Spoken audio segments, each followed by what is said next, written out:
of 2022. Well, I was back in the office after the intensive March for Life and Walk for Life, and of course that meant a lot of catching up, unpacking first of all, meeting with various staff people, delivering papers to those to whom they had to be delivered, and following up on interactions we had during those days in DC and San Francisco. So I did a lot of that in the morning with early staff meetings, administrative meetings, our 8:30 staff briefing.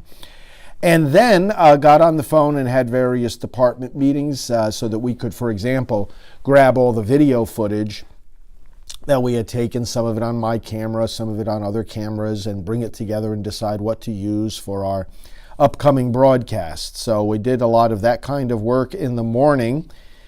At 11:15, I was interviewed by a state senator, Jason Rapert from Arkansas, and we did that interview in the studio, about a 30-minute interview. And then as soon as that was done, I interviewed someone for one of our programs, Father Joseph Howard, priest from Louisiana. We did that interview, and that took us up to 12:30, had a quick lunch, left at 1 o'clock, to go have a follow-up visit with my cardiologist. Everything is great. It's been 8 months since my surgery, and I've been doing just fantastic and no restrictions whatsoever. He was very happy with how everything was going. In the car, I had phone calls going and coming back to the office with various staff members, for example, with our travel department, talking about February trips that I'm making, one to California, one to Ohio, one to Orlando, various different plans underway, and I checked in with our travel department to see how those plans were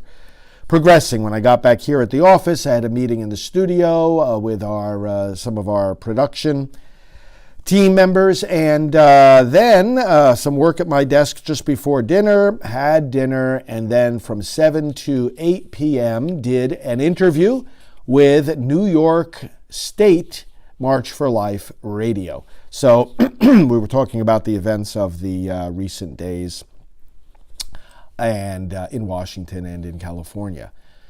After that, just did some quiet work before going to bed, and that was the day on Monday, January the 24th of 2022. Thanks so much for listening to these daily diaries. I believe in accountability and transparency. We who are leaders need to be able to tell you how we're leading, what we're doing, how we're spending the precious time and resources that God gives us to do this work and that you give us. Thanks for your support.